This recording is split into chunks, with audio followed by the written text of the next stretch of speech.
দেশের বিভিন্ন স্থানে সামাজিক ও দেশ সংস্কারে কাজ অব্যাহত রেখেছে বৈষম্যবিরোধী ছাত্র আন্দোলন এবং বিভিন্ন রাজনৈতিক সংগঠন।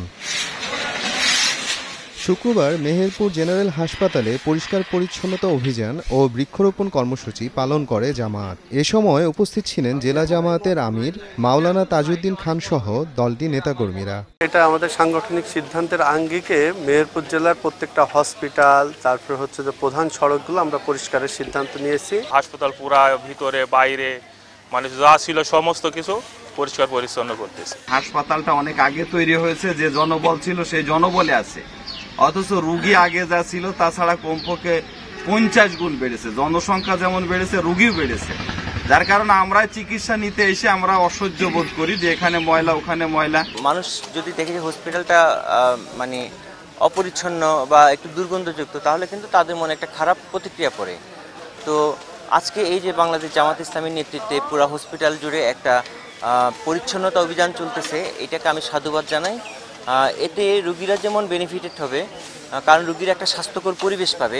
মাজার সহ সব ধর্মীয় স্থাপনায় হামলার প্রতিবাদে নারায়ণগঞ্জে মানববন্ধন করেছে গণসংহতি আন্দোলন। ধর্মীয় স্থাপনা রক্ষায় অন্তর্বর্তী সরকারের কার্যকরী ভূমিকা দাবি করেন দলটির নেতাকর্মীরা। অনতিবিলম্বে যারা মাজারে হামলা করছে, মাজার ধ্বংস করছে, তাদেরকে গ্রেফতার করতে হবে, তাদেরকে চিহ্নিত করতে হবে। যারা বাংলাদেশের জনগণের ঐক্যকে নষ্ট করছে, তাদেরকে গ্রেফতারের আওতায় আনতে হবে। সীমান্তে বাংলাদেশের নাগরিক হত্যার প্রতিবাদে ভারতীয় সরকারকে কঠোর চাপ প্রয়োগ করবেন এবং আমরা সমস্ত হত্যাকাণ্ডের বিচার চাই। মনে রাখবেন, বাংলাদেশ লাখো লাখো তরুণের জনতার রক্তে কেনা বাংলাদেশ। জয়পুরহাট জেলা শিল্পকলা একাডেমি মিলনায়তনে ছাত্র জনতার গণ অভ্যুত্থানে নিহতদের পরিবারের সঙ্গে মতবিনিময় করেছে বৈষম্যবিরোধী শিক্ষার্থীরা। এ সময় প্রধান অতিথি মাহিন সরকার বলেন, ঐক্যবদ্ধ ছাত্র জনতা যেভাবে ফ্যাসিস্ট হাসিনার পতন ঘটিয়েছেন, সেভাবে দেশের স্বার্থেও আগামীতে সবাইকে ঐক্যবদ্ধ থাকতে হবে। আমার যারা ছাত্র ভাইরা আছেন, ছাত্র ভাইদের প্রতি আহ্বান, আপনারা লেখাপড়া করবেন এবং এটাই আপনার প্রথম ও প্রধান দায়িত্ব। এর পাশাপাশি যে সময়টুকু আছে সেই সময়টুকুতে আপনারা দয়া করে আপনারা ভলেন্টারি কাজগুলো করবেন। তবে অবশ্যই আইন কখনো নিজের হাতে তুলে নেবেন না, এমন কিছু করবেন না যেগুলো রাষ্ট্রবিরোধী কিংবা প্রশাসনিক কোনো সিদ্ধান্তের সাথে সাংঘর্ষিক। ঐক্যবদ্ধভাবে আপনারা কর্মকাণ্ড পরিচালনা করুন এবং ঐক্যবদ্ধ থাকুন, যেন কোনো রাজনৈতিক গ্রুপ বা কেউ আপনাদের এই ঐক্যবদ্ধতাহীনতা এটার সুযোগে কেউ যেন তাদের রাজনৈতিক অভিলাষ পূর্ণ করতে না পারে।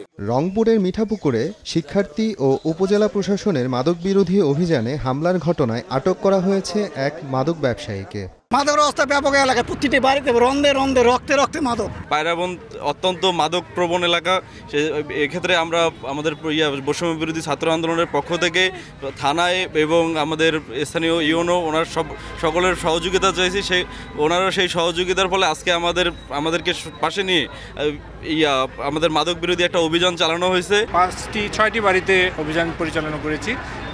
প্রতি বাড়িতেই তারা আগে সংবাদ পেয়ে তালা দিয়ে পালিয়ে গেছিল, যার কারণে সেখান থেকে মাদক উদ্ধার সম্ভব হয়নি।